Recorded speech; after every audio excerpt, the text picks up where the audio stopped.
and TV show recaps.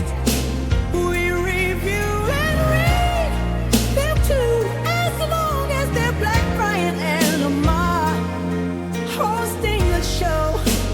Remain unbiased in case you don't know.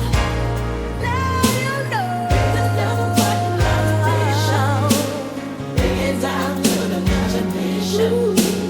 If you don't know, now you know. Disclaimer: no matter if we liked your movie, liked your show, or hated the show, or hated your movie, doesn't matter. We respect you, shout outs to you, and we support you. And we try to get everybody else to support you like we support you. Black on Black Prime, we stand on what we say, though. And just like always, if you didn't ask for our opinion, we didn't ask you to listen to it. So, sorry. Click and turn it off.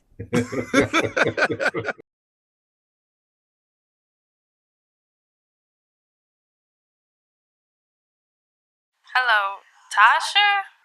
Yeah. Hey, girl. I am a good woman by definition. I'm independent. I'm selfless. I'm caring. I love deep. I'm loyal. I'm dedicated. I'm respectful. I'm trustworthy. I'm truthful. I'm patient. I'm forgiving. I'm honest. I'm friendly. I'm forgiving. I'm patient. I'm patient. I'm forgiving. I'm forgiving. I'm tired. I'm impatient. I'm running out of patience. I'm patient. I'm tired. I'm annoyed. I'm a good woman by definition. I'm exhausted. I'm all out of patience. I'm tired of accepting. I'm tired of forgiving. I'm tired of talking. I'm tired of giving passes. I'm tired of giving warnings. I'm tired of being tired. I'm tired.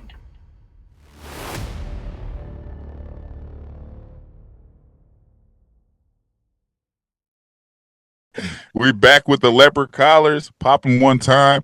We out here. And I purposely put on a sweater because my whole shirt, I didn't want you talking, and you still did it anyway. Sorry, I got leopard on my glasses here too. What you say? The Black juice on Black line? shades coming out soon. Yeah, what's the juice line called? It ain't no juice line. Yeah, communion grape. What color is that? That's a Cracker taupe. Yeah. taupe. All right, we're gonna continue from the questions yesterday. We stopped at question 5. We were discussing the king Den of Kings. Den of Thieves. Yeah, Den of Thieves. That's Dr. Terrible. So Dr. King, no, we already did that one. So how long do you think it took before someone played NLE the call of Kirk cussing out his son? I think they played it right then and there. Think so? I think that was cut. Mm-hmm. Damn. I don't think so, man. I don't think he would want to hear it again. Kurt? Mm-hmm. Mm-hmm. I'm surprised that wasn't brought up, but because I don't remember them talking about that at all. Like they didn't talk about it on this one. He talked about it on another. No, he did. No, He asked him about it. He did. Yeah. And he said, "Did you?" He said, "Kirk asked him. He was like, did you hear the phone call between me and my son?" Mm-hmm. Oh, yeah, I didn't hear that. And LA was like, "Nah." Okay. So. Yeah, because he put it out first. Like, I know you all have heard about my controversy or however he worded it, and he was like, "No, I haven't heard." And so he had to explain that he was recorded, and he had a long tumultuous history or whatever he said with the son. But I love him though that he made sure to throw that in there. So that phone call had me rolling because that's a real black dad reaction. He was like, "If you don't get your motherfucking ass," but to hear him cuss. To hear him cuss with his perfect diction like that is hilarious. It sounded like he was preaching. Yeah. All right. Don't you ever disrespect Jesus? Like, I will beat your motherfucking ass. I was like, oh, he ain't in church no more. This is real life. This is real life right here.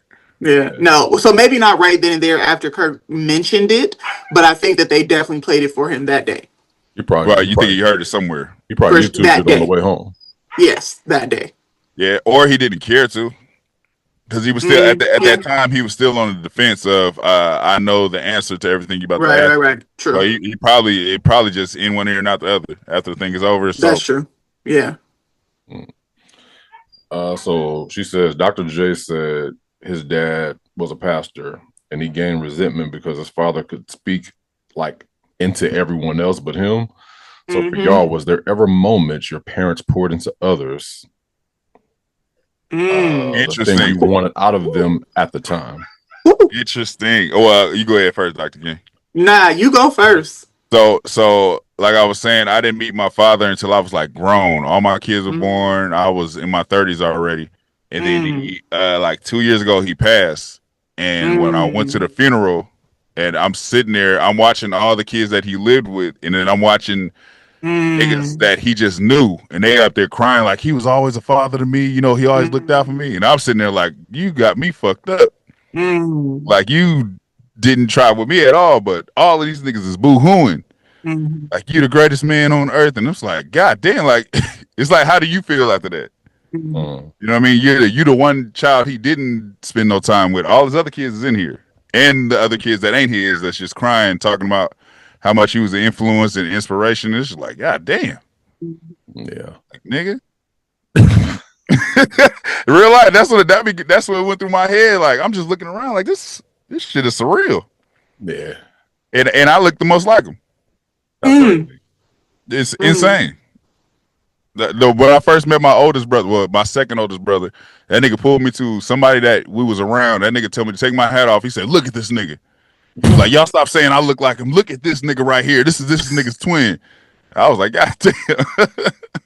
All right. But it's true. If you see him, you'll be like, "Oh shit." Like compared to all of his kids, you'd be like, "Oh, the one he didn't take care of." That's wild. That's insane. And that nigga was in Oakland.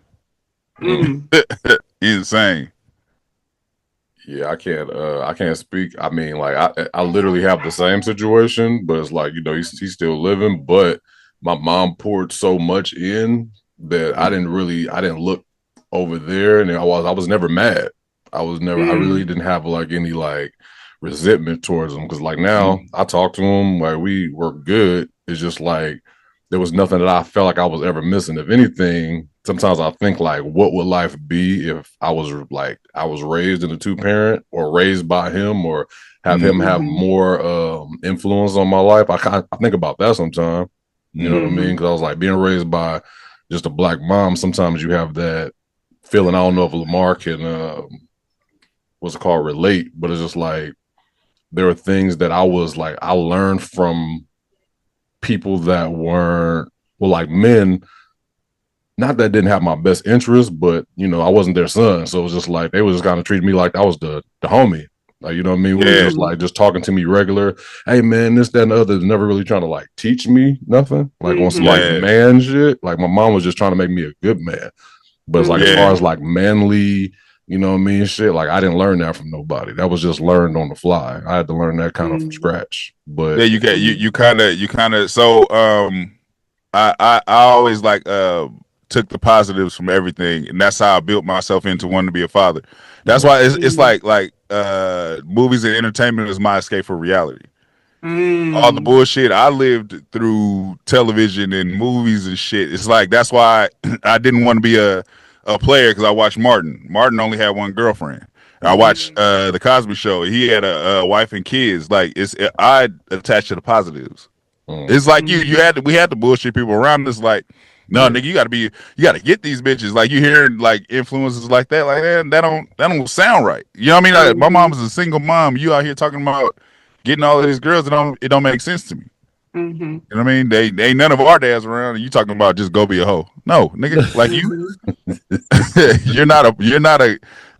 I don't see the good in what you're doing. Yeah. So it's like I got the influence from my mom, but I also took positive influence from positive people around me. I took the positives and learned the negatives to, you know what I mean? You still have to learn the negatives. Yeah. Yeah. What about you? But oh well, let me say too, I didn't feel like, oh, I wish my dad was around. It was just like, nigga, you didn't have to be around. And then I didn't want to hear the excuses of, because he would say stuff like, "Oh, I tried to see you." I'm like, I don't really believe that, because I went through all of it, and my kids live with me. Nigga, you didn't fight hard enough. Right. If you talking about I reached out to no, you didn't. You didn't. Mm-hmm. Like, you can't lie. I'm too old for you to lie to me. I'm not a teenager. At that point, I was in my 30s. Like, nigga, there's no reason to try to lie to me right now. Mm-hmm. You know what I mean? You proud of paying your child support on time. Who give a fuck about that? Mm. like, dude, you said that like that was a goal. I was the 1st one. I used to walk my child support, nigga, because you were hiding it. That don't you wasn't doing it to be a good. That don't make you a good father. You know what I mean? That's not a good father story. Yeah.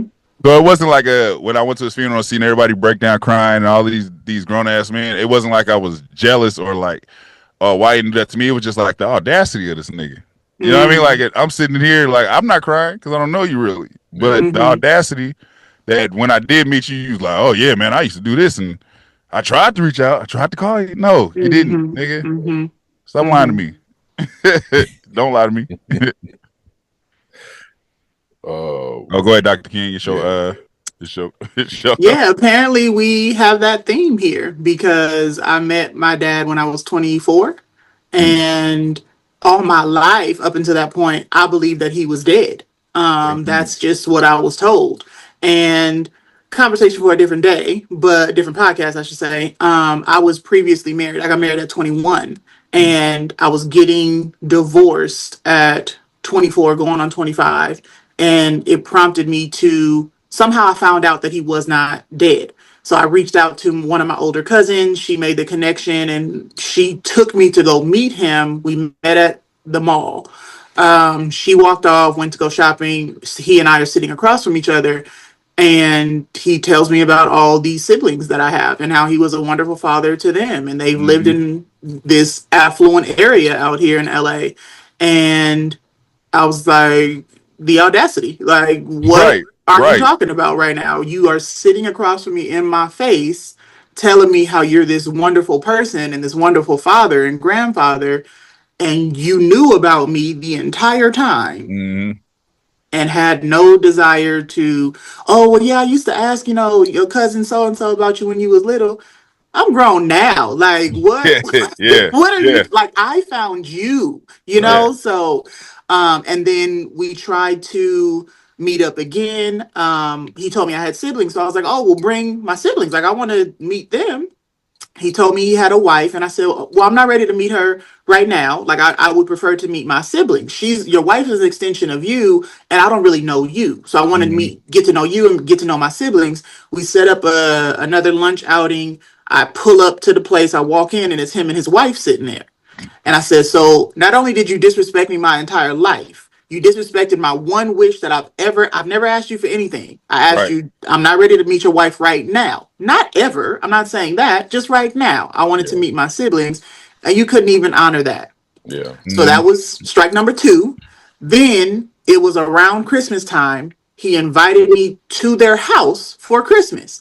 I thought that was a little wild because I don't even know if my siblings know about me. But okay, I'm going to show up to your house. Yeah, I'm going to show up to your house on Christmas. No gift.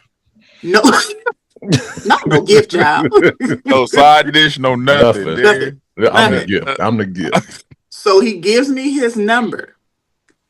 I called this man 7 times on Christmas. He never answered the phone. God damn. If I tell my complete story, our stories align. Yeah. So when I was 15, my mom, because I just asked my mom on a fluke about him. So she reached out to his mom, and his mom told him. And he called me. We talked on the phone. He like, yeah, we're going to meet at, Brian, you know what Southland is. Yeah, we're going to meet on Common Grounds. I'll meet you at Southland this weekend. I'm like, okay, cool. Then I called him that weekend. No answer. Call him, no answer. Call again. His mom answers. My grandmother like, oh, yeah, he's not here right now. But Lamar could come on down. He's always welcome. Like, nigga, I'm a child. What you mean I could come down? Right. I mean, you come get me. Right. That's the point. But so later on in life, when I said when I was 30, like my dad and my brother got the same name. So I used to always see my brother on like Black Planet and shit and Facebook. It's like, you get the recommended friends. Yeah. I used to always see him, and I'm like, God damn. And then I think one time he posted a picture of his sister who looked like one of my daughters. So I sent her a message like, hey, is your dad named Alan? And she just lost it. Oh my God, you are a brother. So she's the one who told everybody, including my siblings that he had with his wife and both of my brothers, I got a brother that's 6 months older and 6 months younger. Wow. With his wife. Wow. So they get the news like that. Hey, we got a brother. So they like, hey, nigga. So they jump on him. Hey, nigga. This nigga with the age. Right.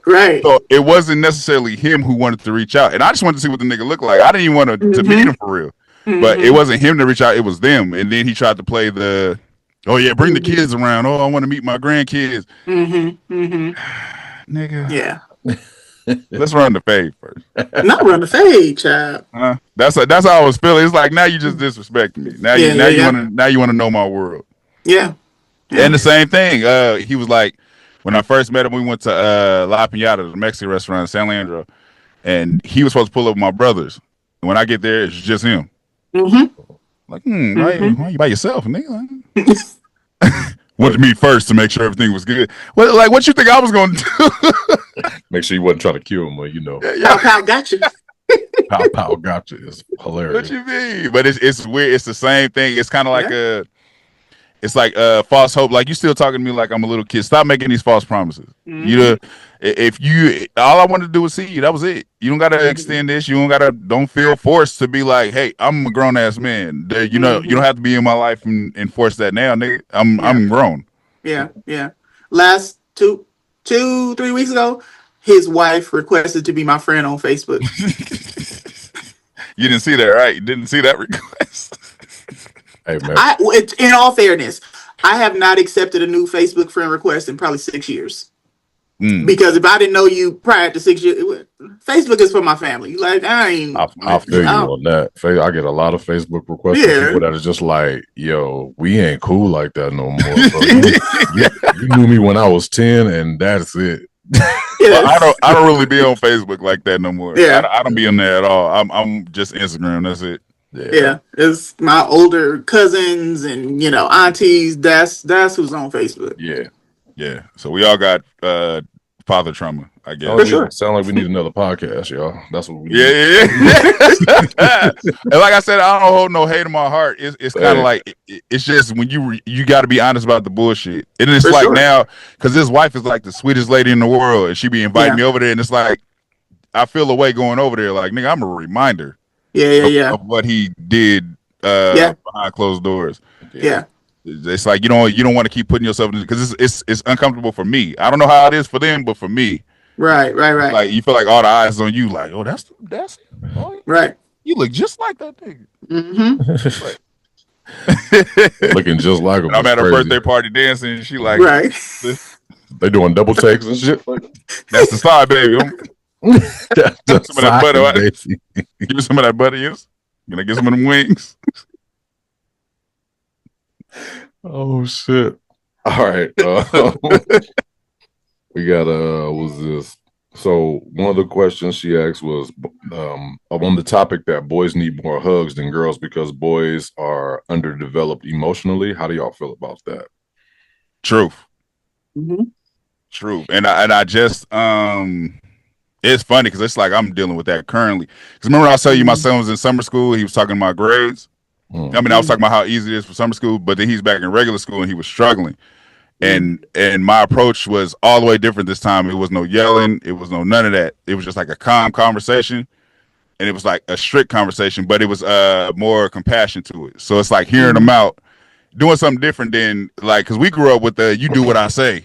Or it's a fucking problem. But I had to change the approach, and it's like, oh, calmly. And now he's doing better in school. In a matter of like 2 weeks. It's crazy. Yeah. Crazy. I definitely show my son way more love than I receive from like other males. Like my mom showed me all kind of love, right? But it's like other males like, nigga, man that shit up. Nigga, stop acting like a bitch. Shit'd be cool, nigga. Like, you know what I mean? That's how you grow up as a young kid. So it's just like with my son now, you know what I mean? Like I give him a balance. You know what I mean? I'll be just like, depending on what it is, I'll be like, cut that shit out. Or I'll just, you know what I mean? Like, I'll embrace him. But as far as like maybe from, I don't know if that question was aimed towards like now, I guess. You know what I mean? Like, as a grown man, like, do I feel like I need more now? No, I thought she was talking about for our sons and like our sons, not necessarily us. Okay, I thought she was just saying like do But men. that is an interesting question though. Like, how do you feel about now? Yeah, because y'all are still sons. Yeah, I mean, yeah, I don't. It would be nice to be, and like I think they were having this conversation too. And this is one of the questions, so I don't want to spoil it, but it's just like to be able to be vulnerable without, you know what I mean, like kind of like sitting there thinking like, shit, if I say this, you know what I mean, somebody gonna look at me a certain way, or you know what I mean, or I'm not be looked at as manly. So it's just like, but that's another question. The whole like, we can slide into it, but I want to get. Well, I guess that was just for men, or do you have a say on? No, she got sons. Yeah, I have two. So I definitely wholeheartedly believe that, and I had to make a conscious decision to what specifically when I'm hugging my sons. I do it with my daughter too, but my older son is very affectionate, not emotional. I don't want that to be taken the wrong way, but very affectionate. I have to teach him, you have to respect other people's boundaries and like little bubble of space. Like you can't, you have to ask, can I give you a hug? You can't just run up and hug people, because he was hugging the teacher, but we do that at home. That's just the environment that we've created at home. And so for the two boys, I will hug them until they let go. Yeah, I heard that this is a rule that they do at Disneyland. If the little kids go up and hug a character, the characters are not allowed to let go until the child lets go. So I wait until I hold them until they let go of my neck, or my little baby, he's on my leg, and then that's when the hug stops, because I want them to make sure, like, oh, mommy's not rushing me, and even if we move it and doing it, okay, all right, let me stop, because clearly you need something right now, so let me just give you a hug right now. So that's a conscious decision that I have made, and I've seen the change in my husband, because he is very not don't be a bitch. He ain't never said that, but he's basically like, well, you a boy, like you ain't got to be crying. I've heard him say that to them before, and I had to explain to him, first of all, they're still children. Like you expecting 16 and 17-year-old behavior and reactions out of them, they're not there yet. Like you got to give them time to get there. But I also have to give my husband grace, because he had to grow up and be the man of his house at 12. Right. So he don't know what it's like to be a child. And I say that with love. He's fine. I'm not saying anything against him. But he had to learn to become softer with them, because that was all that he knew. He was coming from his place of firsthand knowledge of, you got to be tough, because I had to be tough. And I explained the same way you was talking about, you didn't raise your kids in the hood. These children lived 3 years in the city of Compton.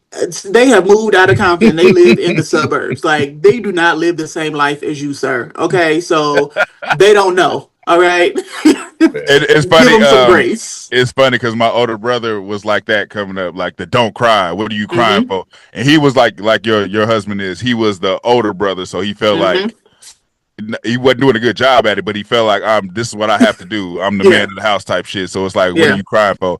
Also, it's funny because growing up, I never heard "I love you" from my mom, so I made a conscious decision to make it like because it's uncomfortable saying if you don't say it. So I make it like a riddle.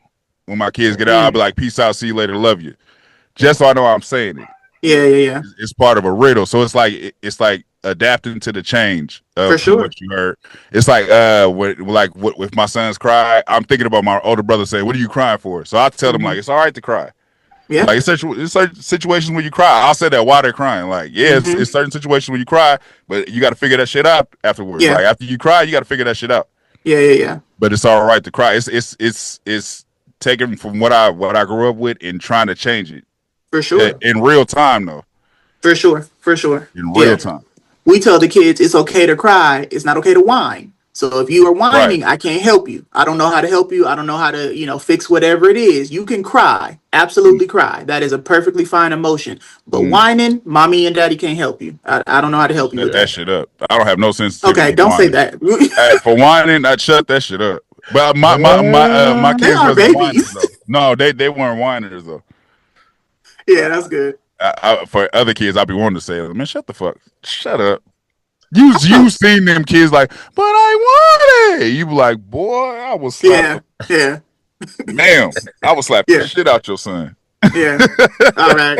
That's 1-800-540-4000, push 2, push 4. Hey, that's different though. They're doing that consciously. You know what the fuck you're doing.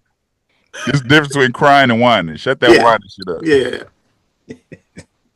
I have no sensitivity for that. Do y'all feel like the generations, like if you think about like our parents, right? Like, I'm sure that they had it really tough. You know what I'm saying? It's just like, you know, hey, stop being a bitch, do that. Like, especially if you're a boy. And it's just like our generation is just like, you know, which would be your husband's generation as well, whatever. Like, he still has that, but then there's a little bit of change because like, I feel like most fathers that I know are like trying to remove a lot of like the old stereotypes and like, okay, like I faced this, so I don't want mine to face this. So I feel like the next generation, like, will it be like wiped totally clean to where it's just like now you think there's just like, hey, like if it was from their parents' it's going to be all the way in to where like my son may treat his son, you know what I mean? Like that way. Well, not my son because I'm trying to teach him a different way, but if like he's not trying to change anything, I would think that it would be wiped away. You would think at this point. It's still a man instinct in you to where it's we're purposely making the change. But that instinct is still there. Like if your son, you want to be like, man, stop crying if he fall, get up. But it's like you're making a conscious decision to be like, hey man, get up. Like you're all right. Yeah, it's like you're not doing it as aggressive. Like nigga, they were like, get the fuck up. What are you crying for? We don't do that. You know what I mean? We're doing that, but in a sensitive way. In a balance. There's still balance for sure. For sure. There's still emotional trauma that has happened. Like you said, that's the older generation. And I forget what the study is and what the research shows, but there's some study that has shown the trauma lasts through 7 generations on your DNA. And so that's why I don't think it's going to be with our children's children. I think we have a couple more generations to go with that. But making that conscious effort and decision now is helping, you know, that process and making sure that at 7, you know, or 8, whatever it takes, that it will be lessened. That's for sure. All right. Let's see. Crystallized knowledge and fluid knowledge. Crystallized comes from with age and time. Dr. King, discuss or break down, especially for the Black culture. Crystallized comes with time or age and time? Crystallized comes with age and time. I remember them talking about that, but I don't remember that. What was the other term you said? So crystallized, and fluid knowledge. Okay. Is it because the crystal takes time to make? A crystal takes time to create? Is that why? Well, crystallized comes with age and time. So it's just like, I guess, like an older person would have more knowledge because they're older and with more experiences, and fluid is the opposite, I guess. Like fluid knowledge, like what would that mean? Like, I mean, she described like learning in real time. Yeah, she describes what crystallized is, but fluid is, when I think fluid, I just think like freestyle almost. Like it just comes naturally. I don't know. She asked you, Dr. King. Right. I mean, I got Google. You know what I'm saying? It's like we'll have to. And she's saying explain it in terms of the Black community. She just said break it down. She said break it down for the Black culture. From what Google says, fluid knowledge is the ability to reason, solve new problems, and think abstractly without relying on prior experience or accumulated knowledge. Oh, you learn it on the fly. Yeah. Got it. So it's like the opposite. Okay. I guess when it comes,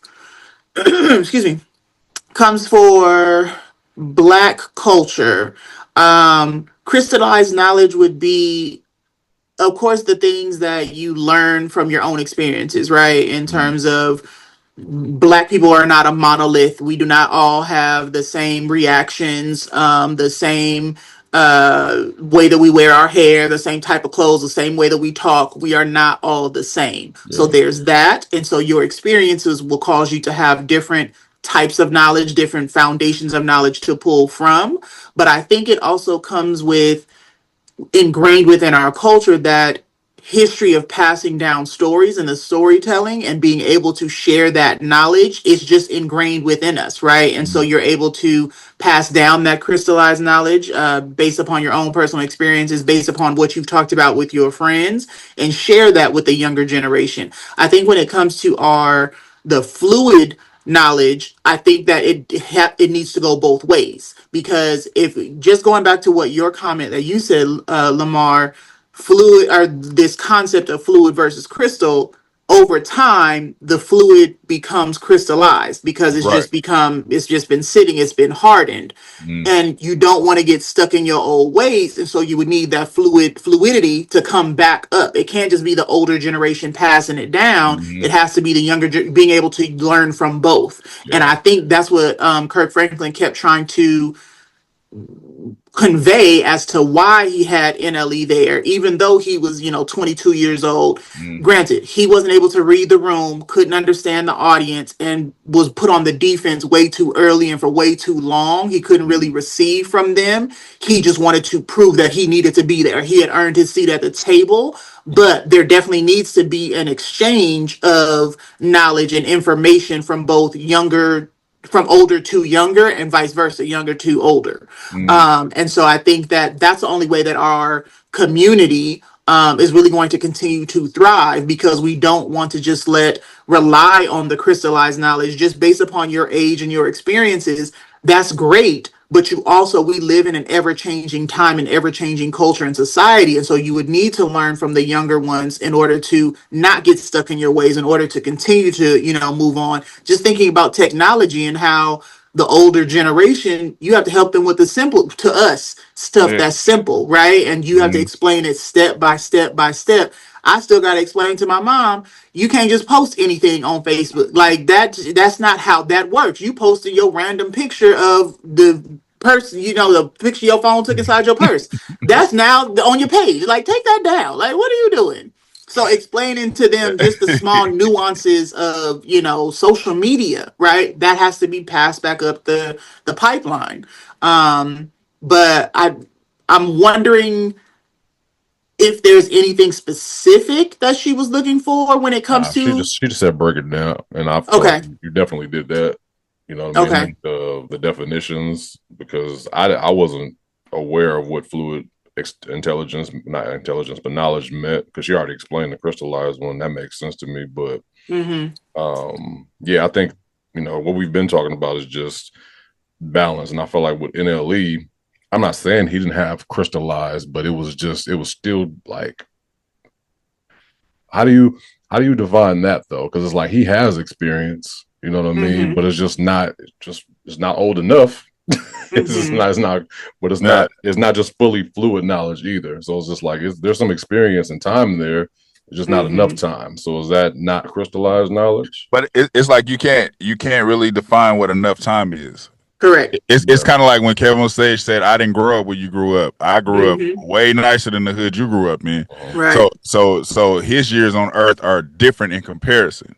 Yeah, for sure. So it's like you can't really, I don't know, you can't really put a stamp on that. You can't determine what's crystallized and what's fluid. We can't. Yeah. You know what I mean? Even at our age, we're still learning.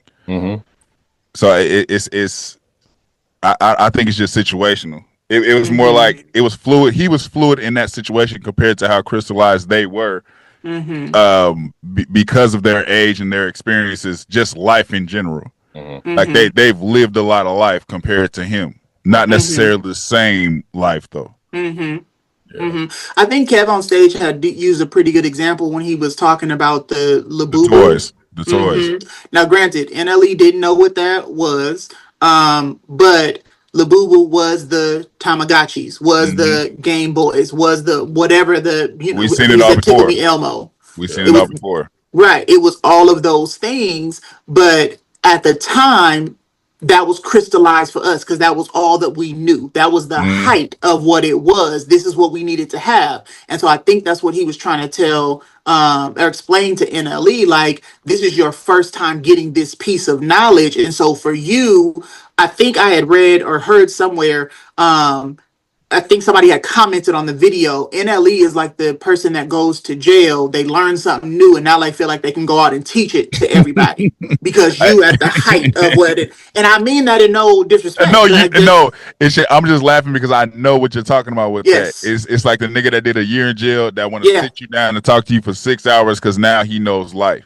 Correct. And even in Kev trying to explain that, all he was hearing was, you don't know nothing because you're young. You're not even listening to the examples he's giving. Yes. You cutting them off like, yeah, the little boo-boos, my daughter do the same thing. Yes. Now let me give you my example of life because you don't know what you're talking about, and I'm the same as you. It's like you weren't even listening. You're not even giving him the opportunity to explain what he's saying because all you hear is, you're too young. Right. You don't know nothing. And that's not what he's saying. Right. Right. That's not what he's saying. He just wasn't open for the conversation. Right. I just think he should have. But I mean, at that point, nobody can tell him to be open. Nobody can be like, "Hey, man, when you go in there, just listen." Right. Because he's gonna be like, "I am listening. I'm internalizing everything, brother. But I can only give what they are willing to receive." That's what he kept saying. I received that. Mm-hmm. Yeah. And he didn't receive shit because as soon as before it was done, he was talking. There was no. It's funny because when somebody is giving me some information that I do not want to hear, I receive that. Yeah, I literally will tell them that. That's what Ray J said. He said when I was your age, I'm like, oh, for sure, OG, for sure, my nigga. I turn around, like, this nigga know what the fuck he talking. I don't want to hear that shit right now. Yeah. It's literally that. Yeah, it's literally that. And but that NLE approach, that's not just his age group that does. As like I said, there's a lot of people who do that. You have a conversation with somebody who just can't wait to cut you off. Or they can't wait to respond. They're not listening to nothing you saying while you talking because they already got it in their mind what I'm about to say next. To disregard everything you talking about because you don't know shit. Yeah, part of that is attributed to, and I don't want to trigger nobody, ADHD, where you cannot wait until. Let me not be too sensitive, but you can't remember what it is that you want to say, so you have to interrupt because you're gonna forget your point. And so it's meant to be a point of connection, but that's not how it comes across. And then it also can be ingenuine because, like you said, you're just waiting to, this is where it is. You're not even really participating in a two-way conversation. You're just, I heard that, let me say this because I know about this one thing. That's let me disregard everything you just said because I know the truth. Right. Yeah, for sure. That's an unbiased opinion on ADHD. Are you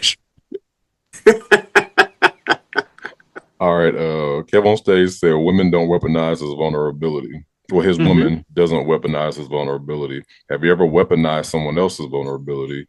Has your vulnerability ever been weaponized? Mine has, for sure. Absolutely. By my, well, I don't want to give no who did, but it has. Yeah, absolutely. I feel like as soon as the opportunity came, it's throw it in my face.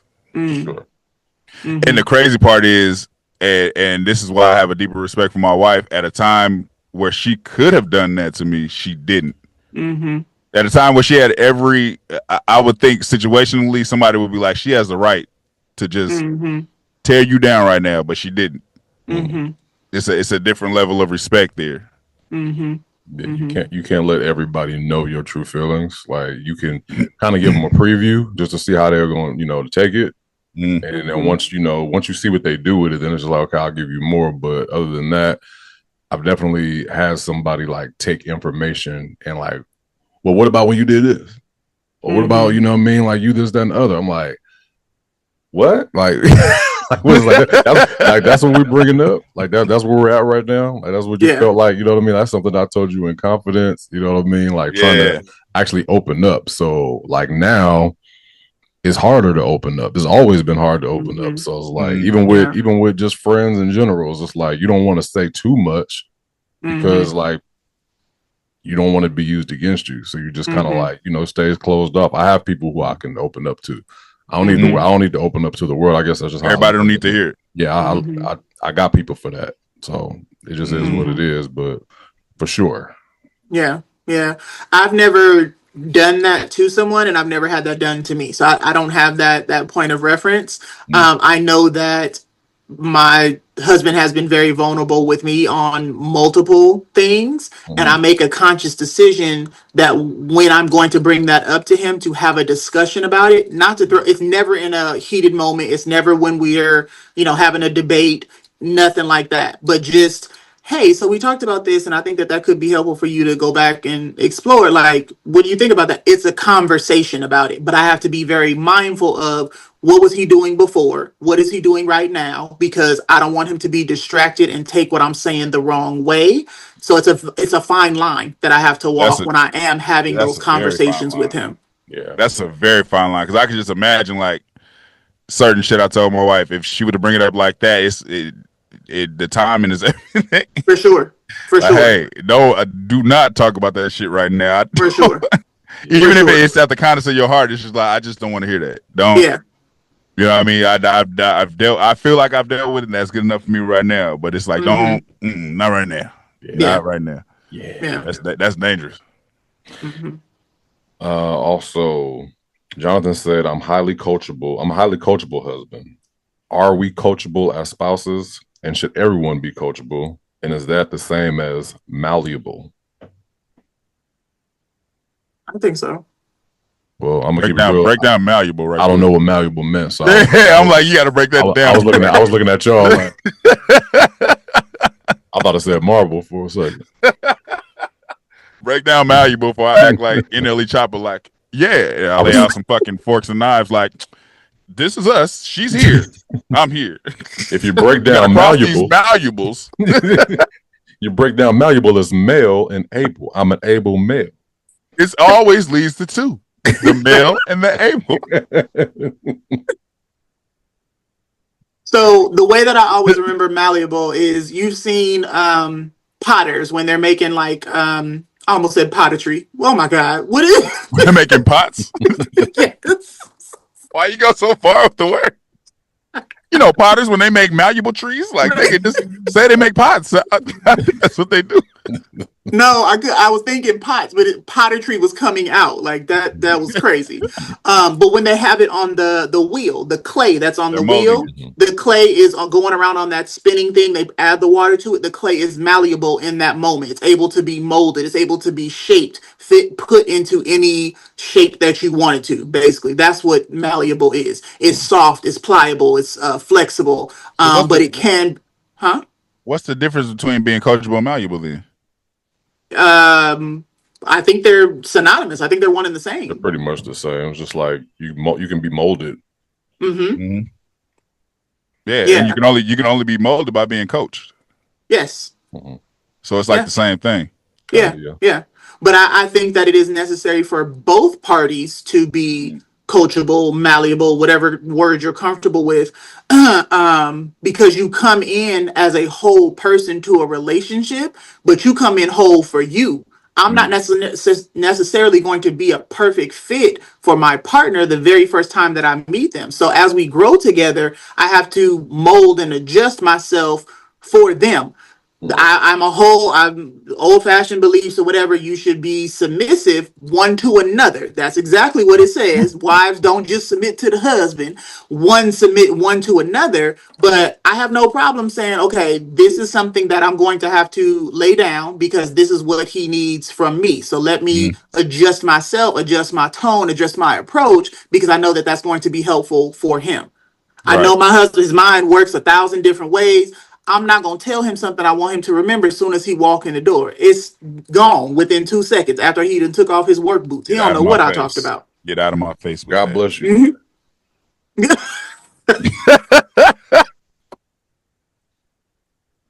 Don't ever point that strong again. God bless you. You touch his soul with that one. God bless you for that. You touched his soul with that one.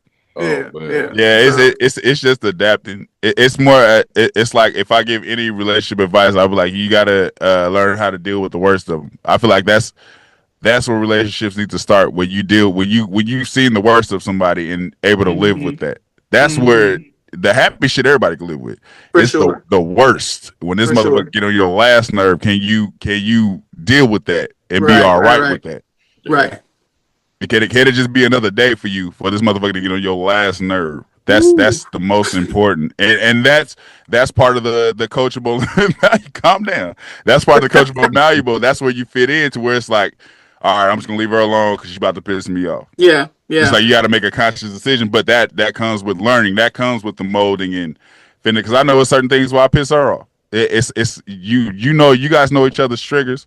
Mm-hmm. Yeah, And sometimes you press them on purpose. It's like I just this motherfucker on my nerves. So let me go ahead and hit that button. Nothing crucial or destructive, but I know I could piss you off right now, just like you pissed me off. right. I'm gonna win. But that's Okay. part of the molding. That the bad with the good. That's part of the molding. It all Yeah, has to blend in together, yeah, yeah, Yeah. and you have to listen. That comes with coaching and yeah. being submissive. Yeah. I had seen a quote one time that said, strong relationships, I think they were really referring to marriage, but we'll just say strong relationships is falling in love with someone's personality, but learning to live with their character. Like you have to be able to live with who a person really is at their core, and you're not going to immediately be able to fit at whatever they need, and because you're just meeting, they're a complete stranger, and so you have to be able to mold yourself to whatever that character is, and if you cannot live with that character, then you need to have a different conversation. Right. You can't force it after that. Right. You have to be able to go to sleep and wake up and know that you be all right tomorrow. Right. But if you can't even sleep because this motherfucking got on your nerves so tough, you might want to leave that alone. Ooh. Leave that alone. You roll over and choke the shit out this one.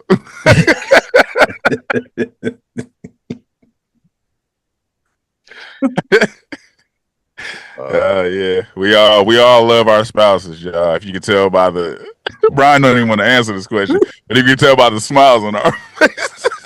No, so I was gonna say something. I was gonna say like I feel like I can be coachable, but I feel like once I realize that you are not a good coach, then it's just like kind of like I kind of fall back a little bit. It just depends on the thing, right? Like Yeah. I'll adapt, you know what I mean, and I'll be able to, just like how Lamar was saying, you just like I learn the person, you know what I mean, and just like I know what to do and what not to do, and I know the limits. I'll push it to that point, you know what I mean. But like as far as like being 100% like coachable, it depends on what you give me. Like Right, it depends on the game you playing. Yeah, you can't coach every game. Yeah, at all. Sometimes sit this one out. Sometimes just sit this one out. Like, let me have this one. This ain't it. I don't need to learn nothing right now. Let me be. Right. Sometimes it's sometimes, but it's and also understanding that it's always from the heart. They never coaching you out of malice or coaching you down the wrong path. It's always from the. Well, that's it. If you know your person, you know it's from the heart. So even in the moment, you be like, I just wish they would shut up. But you know it's from the heart. So you try to say it nicely, like, hey, just not right now. You know what I mean? I get what you're saying. Ooh.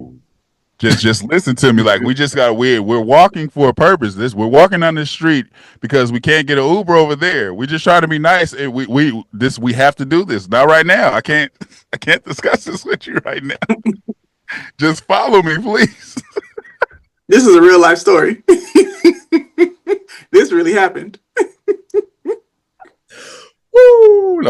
Follow me, please. Just please. I understand you're tired. I get it.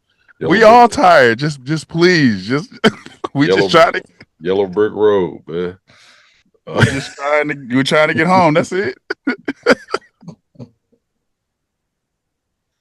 I swear.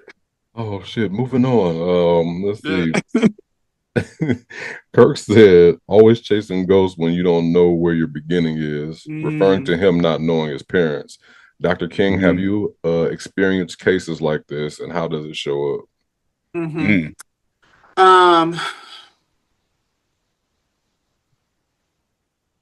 Cases, yes, but I think it's also a process that I had to go through myself, because I'm chasing the ghost of my father that I never knew, and learning that I'm searching for that acceptance, that validation from him and everybody else. So I had to go to therapy for myself to work on that, because my mom was not neglectful, she was not abusive, but she is one parent.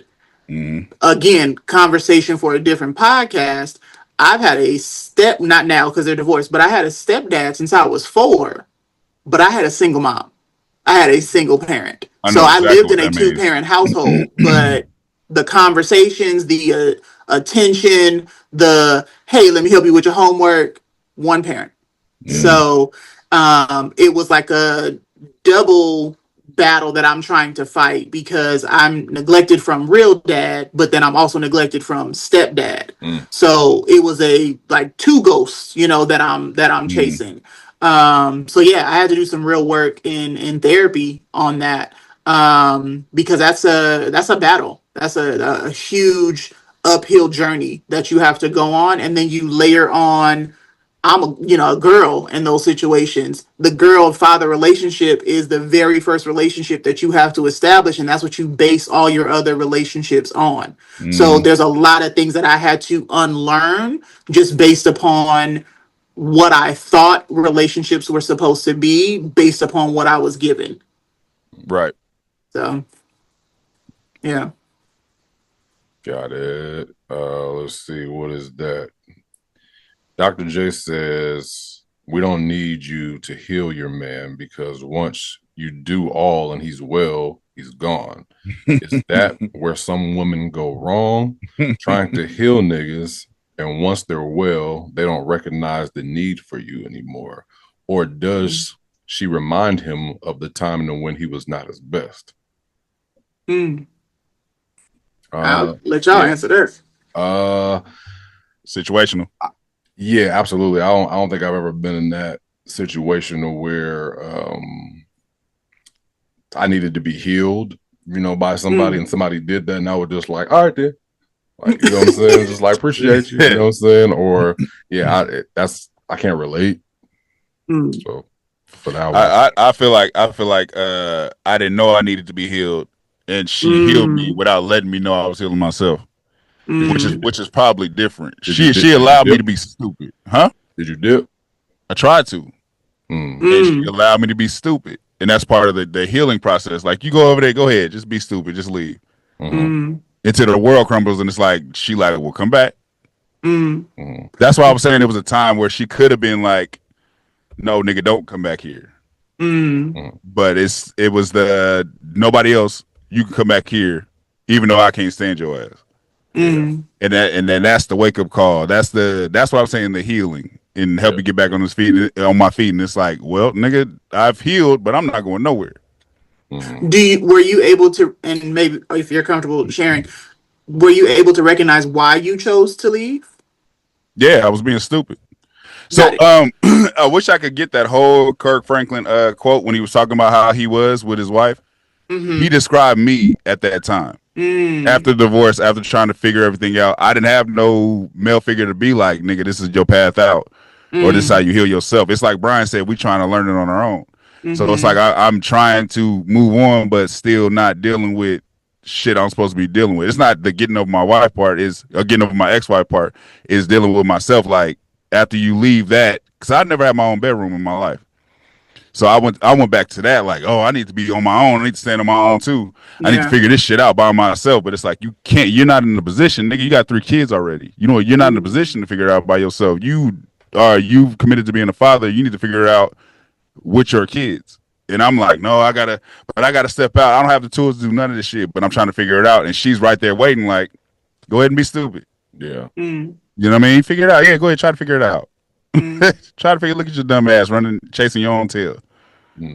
So she allowed me to heal she healed me by allowing me to heal. To where I look stupid and look in the mirror like, boy, you almost fucked that up. But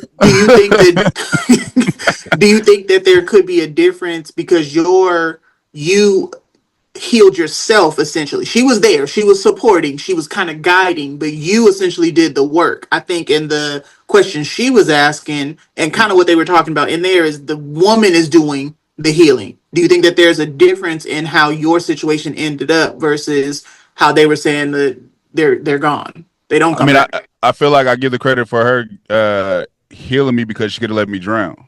When I'm saying I was at a point with nobody and she was there. So it's like it's a different level of it. So that's why I give the credit, because it's like you have to do any healing. You have to do the work, no matter who's helping you heal. It's on you. For sure. You got to say yes to it. I could have just been stupid, like, no. Now you out here stupid. Hey, Brian, you still want to rap? I'm in the streets like, I live in a car right now, but you want to do some tracks? Brian, like, nigga, I got a family to take care of. Say I live in a car. You could have let me drown. It's the healing part of it. I've been like, maybe, bro. Like, you know, that'd have been a good story. Like, yeah, my nigga was living in this car. You know what I'm saying? He was making beats. I was rapping, and we just made a group. And now we winning Grammys. Yeah, that's always the story. I was living out of my car. I went to Los Angeles with $1. But then I'm rich without her. Like, yeah, nigga, I mean, this money don't mean nothing, man. I know I'm driven. I know I can buy what car I want, but I don't got her, man. The money don't mean shit. I'm saying stupid ass shit in the podcast. This money don't mean nothing, man. I give all this shit up today if I can just have her back. It sounded stupid as fuck. Mm-hmm. Niggas be sounding dumb. Mm-hmm. All right, Brian and Lamar, do y'all know of the emotional chart? Nope. Do you, Jessica? I know of a few emotional charts. Like she for sure too. Which one we talking about? I don't know. She just said, "Well, we know of the emotional chart." So there's one where we use it a lot when you're working with either children or people who do not have a developed emotional vocabulary, and so it will show you. I thought I had a little sticky of it. It will show you. I said the same thing earlier. I was like, somebody look at me. I was like, she gonna whoop the child. Now that's it. They didn't came in the room. Hold on. It'll show you. Is that the chart that they have in the hospital? Damn it. I don't know how to do it. But it'll show you like the different faces. Yeah, I've seen that in hospitals. Yeah. No, hospitals. Okay. Maybe just like, like, you happy right now? You sad? You smiling? Yeah. Yeah. Is there something attached to that question? No. She just asked if we know what the emotional chart is. Do we know of the emotional chart? Yeah, so there's that one again, used with children or with people who do not have a developed emotional vocabulary, because you can't put a word to whatever the feeling is, and so you show them the faces and say, which one did you feel today, or which one did you feel in the last 7 days? I think whatever chart she was talking about, like, was like, I guess you can tie it into this conversation. Is there one like that? I mean, that one could apply. I'm trying to think of the larger conversation and what other. So I see, I'm Googling, they have an emotional chart wheel, but I don't know I don't even know how to work it. There's a lot going on here. It's hell. I Googled emotional chart. It was hell of shit. Yeah. It's a lot of them. I see the surprised, happy, sad, mad. But right now, I am hungry. You read those all monotone and tired.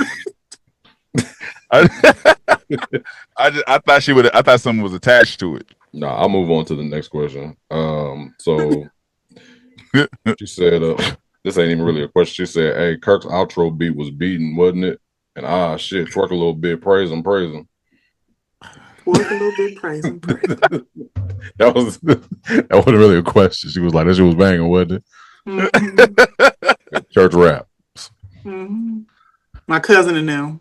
Yeah. So that was it. That was the last question. That was it. Mm-hmm. Yeah.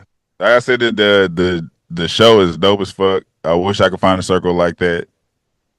I hope Brian wouldn't go. Brian would go, just depending on who there. That's a time he'd be like, who all over there? Like, it's me, Kev, NLE Chopper. Oh, I can't make it.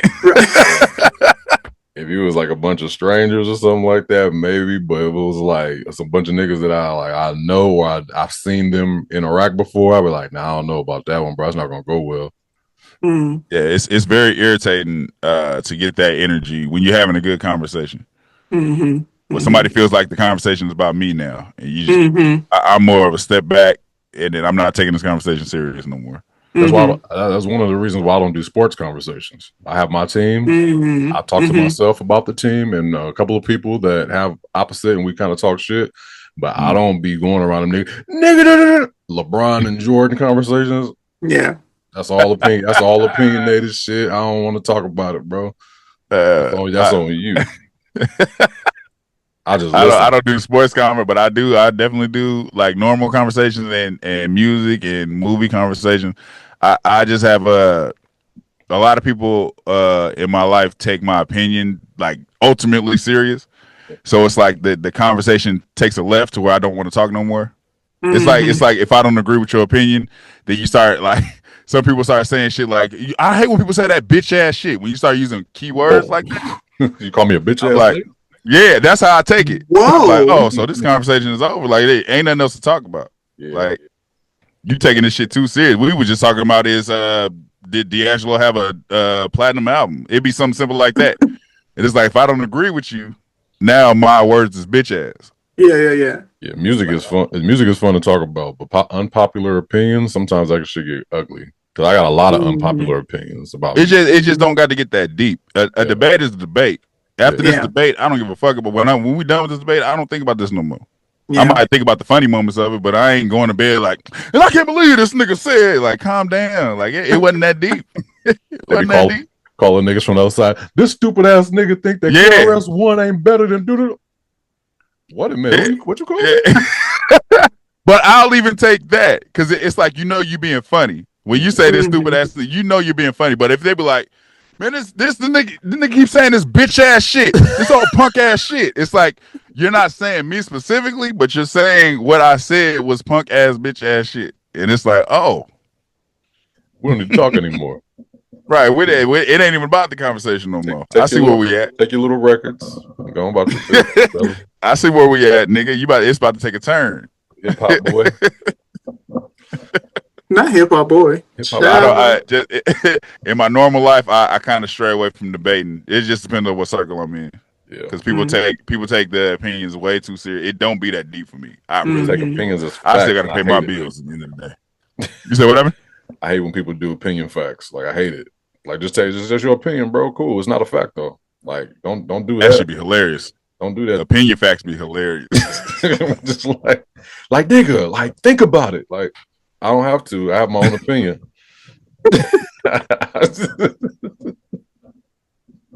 You're not gonna persuade me to think about what you think. Like, it's cool if I don't agree with you. It's all right. If I agree with you, I'm being an asshole. Now you want to get mad because I don't agree with you, and I'm just saying it to shut you up. Yeah. Now you mad on another level. But couldn't that be the same way that NLE was approaching this whole conversation? Yes, and that's why he shouldn't approach it like that. There's a way. It wasn't that approach wasn't necessary. Yeah. Because there was nothing to disagree with. Everybody's giving their opinion on their own lives, and you telling them what they did in their life was either wrong or this is what you should have did when you ain't walked in them shoes. NLE is a whole Grape Street gangbanger from Memphis, and he's been in gangs and doing thug shit since he was 17, but he had to be the man in the house. His life is fucking crazy in a short amount of time. Mm-hmm. But that don't mean you come to the table with the most experience. Mm-hmm. That don't mean you had him confused. I thought he was, I don't know, maybe his young boy NBA. Does he have NBA, a million kids? So he got hella kids, I think. Yes. That's who I thought that was until I had to go and look up how many kids NLE had. Right. This whole time I thought it was him. Yeah, so normally in normal settings, NLE is an intelligent dude. So I thought when I saw him there, I'm like, oh, this is good because he's an intelligent dude. It was just his approach. Any other setting when you see him talking, you be like, oh, he's young, but he's smart. But this approach was like, hey, y'all praise me. I'm about to give y'all some advice. And it's like, not here, brother. Not this ain't the place for that. I don't know. The conversation was dope though. It was. I want to check out that Country Wayne one. I don't want to review it or nothing, but I want to check it out. No. It was. They're all good though. They're all good in their own way. I just like how they Kirk doesn't allow the fluff. He don't like he don't allow the cliche statements. Yeah. Niggas try to sound deep, trying to sound poetic. Just be real. Don't speak like that. Just speak from your heart. But hold on, man. Check out these forks. Like, this fork go right here, this fork go right here, and 2 and 2 is 2. No, they be saying shit like, as a man, you have to climb certain mountains. It might be cliffs on that mountain. You might slip on a rock, but you still got to keep climbing. Shut the fuck up. And nigga, do you love your children or not? Whoa. God damn. I love. Stop trying to get an applause, nigga. Do you love your kids or not? It ain't about love, Lamar. It ain't about love. It always comes back to 2. It always comes back to That nigga said, I went back home. I stood in the grass. I wrote in 4 journals.